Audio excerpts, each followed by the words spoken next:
ഒന്നൊരു കുഞ്ഞിനെ കൊല്ലുന്നു. രണ്ടാമത് അമ്മയുടെ കുറ്റബോധവും നിരാശയും മാനസിക അസ്വസ്ഥതകൾ. കാര്യം കുഞ്ഞിനെ കൊന്നതിനെ കുറിച്ച് പിന്നീട് ഓർക്കുമ്പോണ്ടാകുന്ന അസ്വസ്ഥതകൾ. ഈയിടെ ഒരു മെഡിക്കൽ കോളേജിൽ വായിക്കാനിടയായി ഗർഭഛിദ്രം നടത്തുന്ന സ്ത്രീകൾക്ക് ബ്രസ്റ്റ് ക്യാൻസർ തുടങ്ങിയ കാര്യങ്ങൾ ഉണ്ടാകാനുള്ള സാധ്യതകൾ 10 മടങ്ങാണ്. ഇനി പെട്ടെന്ന് നിങ്ങളുടെ മുഖത്തൊരു മ്ലാനത വന്നതുകൊണ്ട് ഒരു കാര്യം ഞാൻ ഇപ്പം കയറ്റി പറയാം. ഗർഭഛിദ്രം നടത്തുന്നവർ സാധാരണ നിലയെടുക്കുന്ന ഒരു അവസ്ഥയാണ് ഈ കുറ്റബോധവും നിരാശയും. ഞാൻ ഗുജറാത്തിൽ ധ്യാനത്തിന് പോയപ്പോൾ ഉണ്ടായ അനുഭവം അത് തന്നെയാണ്. ഞങ്ങൾ അവിടെ നേരത്തെ ഒരു ധ്യാനം നടത്തിയിരുന്നത് 2 വർഷം കഴിഞ്ഞ് വളർച്ച ധ്യാനം നടത്താൻ ചെന്നതാണ് ആനന്ദം എന്ന് പറഞ്ഞ സ്ഥലത്ത്. ധ്യാനം മുന്നോട്ട് നീങ്ങുന്ന ഒരു വിധത്തിലും ഗ്രൂപ്പിലൊരു ചലനമില്ല. രാത്രി കുത്തിയിരുന്ന് പ്രാർത്ഥിച്ചു. അപ്പം ദൈവം ഒരു മെസ്സേജ് ഞങ്ങളുടെ ടീമിലുള്ള ഒരാൾ കൊടുത്തു. ഈ വന്നിരിക്കുന്ന നല്ല ശതമാനം അബോർഷൻ ചെയ്തവരാണ്.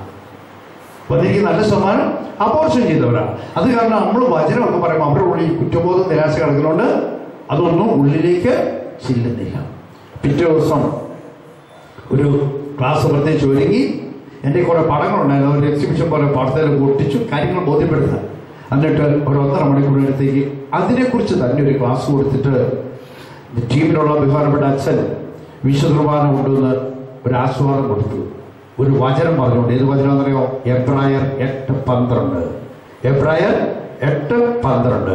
നിങ്ങളുടെ അനീതിയുടെ നേർക്ക് ഞാൻ കരുണയുള്ളവരായിരിക്കും, നിങ്ങൾ ചെയ്ത പാപങ്ങൾ ഞാൻ ഓർക്കുക പോലുമില്ല. വിശുദ്ധ കുമ്പസാരത്തിൽ കണ്ണുനീരോടെ അനുതാപത്തോടെ ചെയ്ത തെറ്റിനെ കുറിച്ച് അത്ര ബോധ്യത്തോടെ ഏറ്റു പറയുമ്പോൾ ദൈവം നമ്മളോട് പറയുന്നു, ഞാൻ നീ ചെയ്ത പാപം ഓർക്കുക പോലുമില്ല. പിന്നെ കുറ്റബോധം വേണോ? പിന്നെ കുറ്റബോധം വേണോ? നമ്മൾ ചെയ്ത അനീതിയോ? അത് നമ്മളെ പറഞ്ഞു അനീതിയോ. പക്ഷെ അനീതിയുടെ നേർക്ക് കാരുണ്യവാനായ ദൈവം കരുണ വർഷിക്കുന്നതുകൊണ്ട് നിങ്ങൾ വിശുദ്ധ കുമ്പസാരത്തിൻ്റെതായ കാര്യങ്ങളൊക്കെ ചെയ്തിരിക്കുന്നതുകൊണ്ട് പിന്നെ കുറ്റബോധം വേണ്ട, പരിഹാരം ചെയ്യുക.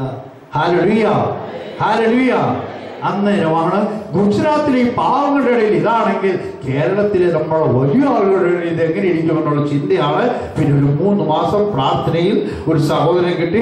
ഞങ്ങൾ ഇവിടെ ഇരുന്ന് പ്ലാൻ ചെയ്ത് അങ്ങനെയാണ് 18 വർഷം മുമ്പ് ചങ്ങനാശ്ശേരിയിൽ ഈ പ്രോളേപ് പ്രസ്ഥാനം ചങ്ങനാശ്ശേരിയിലെ ഭാവം കേരളത്തിലെ തന്നെ എന്ന് വേണം പറയാൻ തുടങ്ങുന്നത്. ഈ ഒരു കാര്യം കണ്ടിട്ട് കുറ്റബോധത്തിന്റെ ആവശ്യം ഇല്ല. കുറ്റബോധം ഇല്ലാതെ മാത്രമേ കേൾക്കാവുള്ളൂ. കാരണം ഞാനിത് പറഞ്ഞപ്പോൾ തന്നെ പെട്ടെന്നൊരു പ്ലാനത് വന്നു. അപ്പം ഞാൻ ഓർക്കുന്നത് TV കാണിക്കാതെ നന്നായിരുന്നു. അതിനകത്ത് പച്ചയായിട്ട് ഇതെല്ലാം കാണുന്നത്. ആ പച്ചയായിട്ട് കാണാതെ പറയുമ്പോൾ തന്നെ നിങ്ങളുടെ മുഖത്ത് മാറ്റം വരുന്നെങ്കിൽ ഓർക്കുക, കുറ്റബോധം വേണ്ട, നിരാശ വേണ്ട. എന്താണ് അബോർഷന്റെ പറഞ്ഞത്? ഫലം നേരത്തെ പറഞ്ഞൊന്നും പറയരുത്, അത് പറയാം. ഈ മൊബൈൽ കയ്യിലുള്ളവരൊക്കെ അങ്ങ് സ്വിച്ച് ഓഫ് ചെയ്യണം. സൈലന്റ് ഇട്ടാൽ പോരാ. നമ്മുടെ പള്ളിയിലൊക്കെ കുർബാന ഇടയ്ക്ക് കാണാമല്ലോ, പെട്ടെന്ന് പോക്കറ്റ് പിടിച്ചോണ്ട് ഇറങ്ങി ചാടി പോകുന്നത്. മൂത്രമൊഴിക്കാൻ പോകുന്നതല്ല, പിന്നെ എന്നാ പോക്കറ്റ് കീറുകൾ അടിച്ചു. പള്ളിയിലിരിക്കുമെങ്കിലും തമ്പരാനുള്ള റേഞ്ചിലാക്കാൻ മേലെ പള്ളിയിൽ ഇരിക്കുമെങ്കിൽ പള്ളിയുടെ കോമ്പൗണ്ടിൽ കയറുമ്പോൾ ഓട്ടോമാറ്റിക് ഈ സാധനം സ്വിച്ച് ഓഫ് ചെയ്യണം. ഇല്ലെങ്കിൽ നമ്മളെ ആരെങ്കിലും വിളിക്കും, പിന്നെ അതിൻ്റെ ടെൻഷനാണ്. ഇവിടെ നമുക്ക് തമ്പരാൻ മാത്രം മതി, വേറെ ആരും വേണ്ട. എബ്രഹാം പറഞ്ഞില്ലേ, ദൈവം തരും, ദൈവം നോക്കിക്കോളുന്നേ. അച്ഛാമ്മ എന്നാ പറഞ്ഞേ? മുട്ടാറുകാരി അച്ഛാമ്മ എന്നാ പറഞ്ഞേ? 12 മക്കളുണ്ട്, ഇവരുടെ കാര്യം എങ്ങനെ അടിയും ചോദിച്ചപ്പോ ഞാനെന്തിനും ചിന്തിക്കുന്ന ദൈവം നോക്കിക്കോളും. മല മറിക്കുന്ന പ്രശ്നം വീട്ടിൽ കാണുന്നേ, അവന്റെ ഏൽപ്പിക്ക് അവിടെയല്ല വന്നിരിക്കുന്നത്. വന്നിരിക്കുന്നു, എന്ത് വേണം തരാൻ. ആ തമ്പരാന് മുമ്പിൽ നിന്നിട്ട് എന്തിനാ ഈ റേഞ്ച് വെച്ചോണ്ടിരിക്കുന്നത്? 1-2 പേര് കണ്ടുകൊണ്ടാണ് കേട്ടോ. ഇപ്പൊ വച്ച ആൾ മാത്രമാണ്, അതിന് മുമ്പ് വേറൊരാളെ കണ്ടു. നമ്മൾ ഇവിടെയൊക്കെ വരുമ്പോൾ അത് കംപ്ലീറ്റ് ഓഫ് ചെയ്യുക. ഓക്കെ, ഈ 18 വർഷം മുമ്പ് ഞങ്ങളുടെ ചങ്ങനാശ്ശേരിയിൽ പ്രവർത്തനം ആരംഭിച്ചു. ലൂയിസ് വെള്ളാരിക്കൽച്ചറിന്റെ ആത്മീയ പിതാവ് കവലോളിൽ പോയിട്ട് പ്രസംഗിക്കും, ലഹരി കൊടുക്കും, റാലി നടത്തും, എക്സിബിഷൻ നടത്തും. ആരെവിടെ ആവശ്യപ്പെട്ടാലും അവിടങ്ങളിലൊക്കെ പോയി നടത്തും. കൂത്രപ്പള്ളി പള്ളിയിൽ പെരുന്നാള്, ഈ വെള്ളി ശനി ഞായർ നമ്മുടെ എക്സിബിഷൻ അവിടെ ഉണ്ട്. ഫീസൊന്നും വെച്ചല്ല, ആരെങ്കിലും ചോദിച്ചാൽ ചെയ്തു കൊടുക്കുക, വണ്ടി കൊണ്ട് കൊടുക്കുക, തിരിച്ചു പോരും, തീരുമാനിച്ചുകൊണ്ട് പോരും. കാര്യം ജനങ്ങൾക്ക് സന്ദേശം എത്തട്ടെന്ന്. ഈ ആദ്യത്തെ 1 വർഷത്തെ പ്രവർത്തനത്തിന് ഫലമായി 171 കുഞ്ഞുങ്ങൾ അമ്മമാര് കത്തെഴുതിയല്ലേ ഫോൺ ചെയ്ത് പറഞ്ഞു, ഞങ്ങൾ അബോർട്ട് ചെയ്യാൻ എഴുതുന്നതാണ്, ഇനി ഞങ്ങൾ ചെയ്യത്തില്ല. ആ കുഞ്ഞുങ്ങളിൽ നിന്ന് ഏത് പ്രായമായി കാണും? 18 വർഷം മുമ്പല്ലേ, +2 എങ്കിലും കഴിഞ്ഞ് കാണും. ഒരു 5-6 വർഷം കഴിയുമ്പോൾ അവരുടെ പോകാൻ കഴിയും ഇല്ലേ? അവർക്കുണ്ടായ 3-4 കുഞ്ഞുങ്ങൾ അവർ വളർന്നു കഴിയുമ്പോൾ അവർ പോകാൻ കഴിക്കും. അവർക്കും ഉണ്ടായ കുറെ കുഞ്ഞുങ്ങൾ. ഇനി നിങ്ങളൊന്ന് പറയാവോ ഒരു അബോർഷന്റെ പരിണിത ഫലം എന്തെന്ന്? നേരത്തെ പറഞ്ഞൊന്നും പറയണ്ട. ഒരു ഗർഭഛിദ്രത്തിന്റെ പരിണിത ഫലം എന്താ?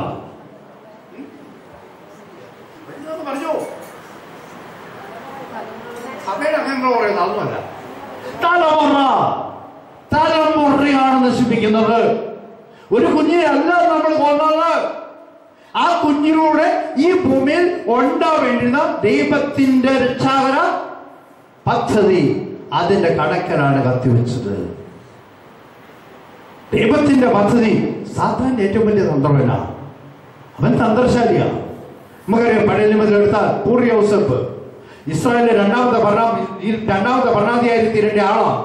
അവനെ കൊല്ലാൻ സഹോദരന്മാർ മുതൽ എല്ലാവരും അല്ലേ പണി ചെയ്തത്. പക്ഷെ അതിനെ അതിജീവിച്ചു. രണ്ടാമത് മോശ ഇസ്രായേൽ ജനത്തെ മോചിപ്പിക്കാനുള്ളവനായിരുന്നു. മോശ ഉണ്ടായപ്പോൾ പറവോയിട്ട് കൽപ്പന എന്നാ? എബ്രായ സ്ത്രീയുടെ കുഞ്ഞുങ്ങൾ മുഴുവനും കൊന്നുകളയണം. ആ കുഞ്ഞുങ്ങൾ കൊല്ലാൻ വേണ്ടിയാണോ സാത്താൻ ഈ രാജാവിന്റെ ഉള്ളിൽ പ്രവർത്തിച്ചത്? ആണോ? ആരെ കൊല്ലാനാ? മോശെ കൊല്ലാൻ. പക്ഷെ അതിനെ അതിജീവിച്ചു. മൂന്നാമത് ഈശോ ഉണ്ടായപ്പോൾ എന്ത് സംഭവിച്ചു? 2 വയസ്സ് താഴെയുള്ള കുഞ്ഞുങ്ങൾ മുഴുവനും കൊല ചെയ്യപ്പെട്ടു. കുഞ്ഞു പൈതങ്ങള് 22 ഇവിടെ തിരുനാളായിരുന്നല്ലോ. കുഞ്ഞു പൈതങ്ങള്. ആ കുഞ്ഞുങ്ങളെ കൊല്ലാൻ വേണ്ടിയാണോ സാത്താൻ ശ്രമിച്ചത്? ആണോ? അല്ല. പിന്നെ എന്നാ? ഈശോയെ കൊല്ലാൻ. അവൻ എപ്പോഴും തന്ത്രശാലിയാണ്. കുതന്ത്രങ്ങൾ മെനഞ്ഞുകൊണ്ടിരിക്കും. എന്തിനാ? അവന്റെ പദ്ധതി, ദൈവത്തിന്റെ പദ്ധതി തകർക്കുവാൻ. സാത്താനെ ദൈവത്തെ പരാജയപ്പെടുത്താൻ പറ്റുമോ? ഒരിക്കലും പറ്റില്ല. എന്നാ കരുതിയത്? പക്ഷെ ഇപ്പൊ ഞാൻ പറയും, സാത്താൻ ദൈവത്തെ പരാജയപ്പെടുത്തുന്നുണ്ട്. തെറ്റിദ്ധരിക്കരുത്. ആരിലൂടെ? ഈ നമ്മൾ ഓരോരുത്തരിലൂടെയും. അവൻ നോക്കുമ്പോൾ ദൈവത്തെ പരാജയപ്പെടുത്താൻ ഏറ്റവും നല്ല മാർഗമാണ് സൃഷ്ടികളിൽ ഉന്നതമായ സൃഷ്ടിയാണ്, മൗഢമായ സൃഷ്ടിയാണ് മനുഷ്യ ജീവനെ തകർത്തു കഴിഞ്ഞാൽ എന്ത് സംഭവിക്കും?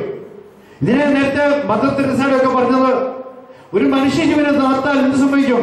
ആ വ്യക്തിയോടുള്ള ദൈവത്തിന്റെ പദ്ധതി തകരുന്നു. മനസ്സിലാകുന്നുണ്ടോ? ആ വ്യക്തിയോടുള്ള ദൈവത്തിന്റെ പദ്ധതി തകർക്കുന്നു. ഞാൻ പറഞ്ഞല്ലേ, സലേഷൻ സഭയിലെ റെജി അച്ഛൻ ഗുൽബർഗായി ഈ വീട്ടിൽ നിന്ന് വീട് വിട്ടു പോകുന്ന കുഞ്ഞുങ്ങളെ അവരെ തപ്പിക്കൊണ്ടുവരിക, കുഞ്ഞു ബാലവേല ചെയ്യുന്ന കുഞ്ഞുങ്ങളെ തിരിച്ചു കൊണ്ടുവരിക, എന്നിട്ട് വൈകിട്ട് വേറെ അവരെ കുഞ്ഞുങ്ങളെ വിദ്യാഭ്യാസം കൊടുക്കുക.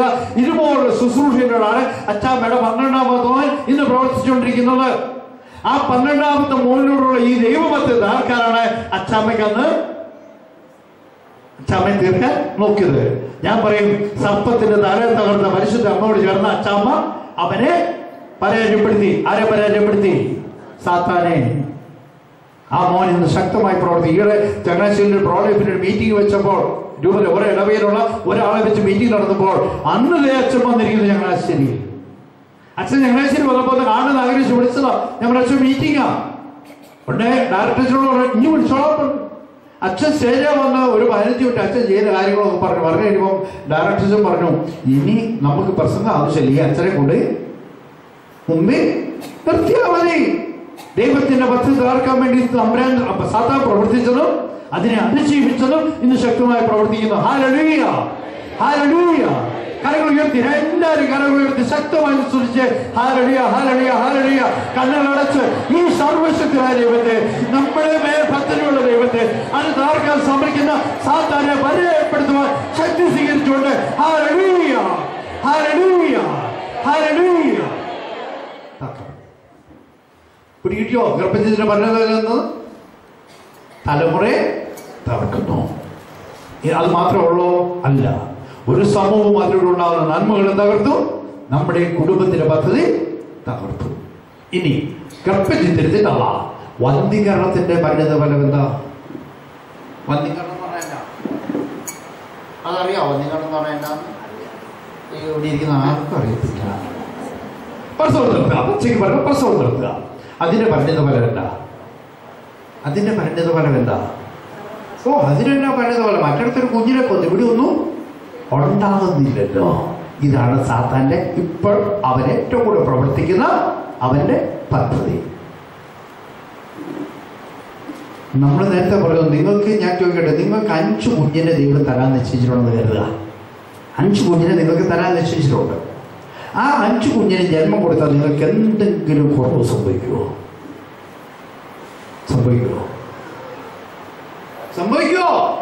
ഇല്ല. കാര്യമില്ല. ദൈവം തന്നെ കുഞ്ഞാണ്. ദൈവം അതിന് വേണ്ടതൊക്കെ ഒരുക്കി. പിന്നെ 2 കഴിയുമ്പോൾ വേണ്ടെന്ന് വെച്ചാൽ പിന്നെന്താ 2 കഴിഞ്ഞാൽ വേണ്ടെന്ന് വെച്ചത്? അന്ന് ഈ ബോധ്യം ഇല്ലായിരുന്നു. അപ്പൊ ഇനി എന്നാ ചെയ്യണം? ഇനി പറയാൻ എളുപ്പമുള്ളൂ, എല്ലാം നിർത്തിപ്പോയില്ല. ഇനി പറയാൻ എളുപ്പമുള്ളൂ. ഇനി ചെയ്യേണ്ടതെന്ന് അറിയോ? നിങ്ങളുടെ അടുത്ത തലമുറയ്ക്ക് നിങ്ങൾ ചെയ്ത തെറ്റ് അവർ ചെയ്യാതിരിക്കാൻ നിങ്ങൾ ബോധവൽക്കരണം ഇപ്പോഴേ കൊടുക്കണം. ബന്ധികരണത്തെ കുറിച്ച് തെർത്തുല്യ എന്ന് പറയുന്ന സഭ ചരിത്രകാരൻ പറയുന്നത്, രൂപപ്പെടാനിരിക്കുന്ന ഒരു ജീവനെ രൂപപ്പെടാൻ അനുവദിക്കാതിരിക്കുന്ന ആ കുഞ്ഞിനെ കൊന്നതിന് തുല്യം. മനസ്സിലായോ? 5 കുഞ്ഞിനെ നിങ്ങൾക്ക് തരാൻ നിശ്ചയിച്ചിട്ടുണ്ടെന്ന് കരുതുക. 2 കഴിഞ്ഞപ്പോൾ നിങ്ങൾ വേണ്ടെന്ന് വെച്ചു. 3, 4 കുഞ്ഞുങ്ങൾ ഉണ്ടായോ? ഉണ്ടോ?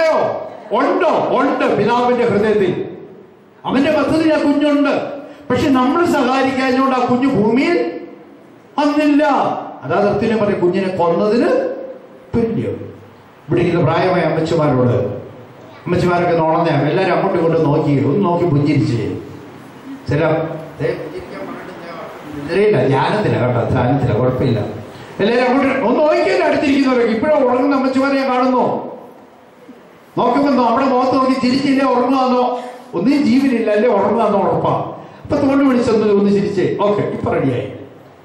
കാര്യം ഞാനിപ്പോ പറയാൻ ഉദ്ദേശിക്കുന്നത് മക്കളും മരുമക്കളുമായ അമ്മമാരോടാണ്. അമ്മച്ചിയുടെ മൂത്ത മോള് കല്യാണം കഴിഞ്ഞു. 1 വർഷം കഴിയുമ്പോൾ അമ്മയെ വിളിച്ചു പറഞ്ഞു, മമ്മി ദൈവം കാണാൻ ഒരിക്കലും കുഞ്ഞുണ്ടായ മമ്മി, ഞാൻ ഗർഭിണി അമ്മേ. ഉടനെ അമ്മേനെ കരിസ്മാറ്റിക്കാരുടെ അമ്മ പറയും, ഹല്ലേലൂയ, സ്തോത്രം, ദൈവം സഹായിച്ചല്ലോ മോളെ. അത് സന്തോഷം മോളെ, സൂക്ഷിക്കണം, പ്രാർത്ഥിക്കണം കേട്ടോ.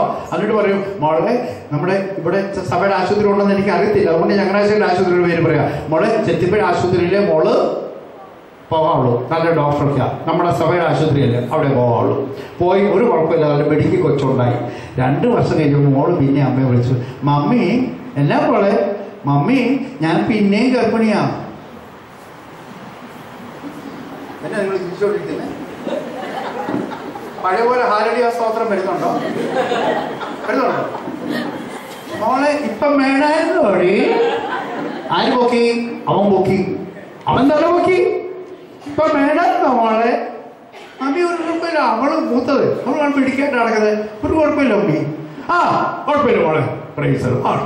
ഞാൻ മുമ്പ് വയറടിക്കുന്ന മുമ്പ് പറഞ്ഞ പോലത്തെ പ്രൈസറോട്, രോഗം മാറിയെന്ന് പറയുമ്പോൾ ആദ്യം പറഞ്ഞില്ലേ അച്ഛൻ പറഞ്ഞു, അതുപോലത്തെ പ്രൈസറോട്. എന്നിട്ട് മോളോടൊരു കാര്യം പറഞ്ഞു, മോളെ ഇത്തവണ ഏതാശുപത്രിയിലാ മോളെ?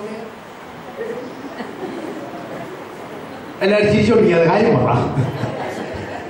ഏതാശുപത്രിയിലാ മോളെ? ഗവൺമെന്റ് ആശുപത്രിയിൽ, അല്ലെ പ്രൈവറ്റ് കശാപ്പുശാലയിൽ.